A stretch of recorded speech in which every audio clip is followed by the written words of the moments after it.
Ziepjakmens rūpnieciskā ieguve sākās vairāk nekā pirms 100 gadiem karjerā Nunnanlahtī Ziemeļkarēlijas skarbās dabas vidū Somijas austrumos. Ziepjakmens savu popularitāti ieguva jugendstila valdīšanas laika arhitektūrā. Tieši tad to sāka izmantot kā fasādes materiālu. Pēterburgā tas tika izmantots daudzos bagātos namos. Labāko ziepjakmeni iegūst Somijā. Te atrodas provincijā ar nosaukumu Karēlija, kas ir pasaulē labāko talklorīda dzimtene. Krievijas Karēlijā ir arī talklorīds, bet tā kvalitāte ir ievērojami vājāka, tas drūp. Latvijas kompānija Zelta liesma ievada valstī krāsnis, kas gatavotas no somu talklorīda – Nunna Unni. Mēs ļoti priecājamies pārstāvēt Somijas firmu Nunna Unni Latvijā. Mūsu piedāvātā produkcija ir ziepjakmens krāsnis un plītis. Tās ir gatavotas no īpaša, Somijā iegūstama karstuma izturīga materiāla ziepjakmens. Tas ir īpašs ar to, ka tas ļoti ātri uzņem siltumu un pēc tam ļoti ilgi to atdod. Līdz ar to jūsu māja saglabās siltumu līdz pat 48 stundām.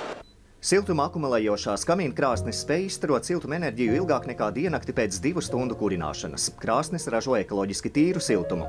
Pārstrādātās dūmu gāzes nesatur sodrējus, tāpēc no dūmeņa neveļas laukā melni dūmi. Kurināmais sadeg pilnībā, sodrēji nenosēstas uz krāsnes iekšējiem laukumiem, saglabājot tās termoakumulējošās īpašības. Dzīva uguns vilina daudzus. Vienu no šādām krāsnīm uzstādīja Somijas prezidenta rezidencē. Kam pievērst uzmanību pirms pasūtīt šādu krāsni? Jā, krāsnes salīdzinoši ir diezgan sarežģīta pēc savas būtības tieši montāžas ziņā, jo nebieži vien ir iespējams pieslēgt tajā vietā, kur klients ir iedomājies. Bieži vien varbūt dūmvads neatbilst, varbūt krāsnes masa pietiekoši liela, kad varbūt nav iespējams viņu uzlikt uz tādas grīdas, kādas klients varbūt būtu vēlējies. Tāpēc mēs ļoti labprāt sniedzam konsultācijas uz vietas objektos. Mums ir kvalificēts Somijā labi apmācīts meistars.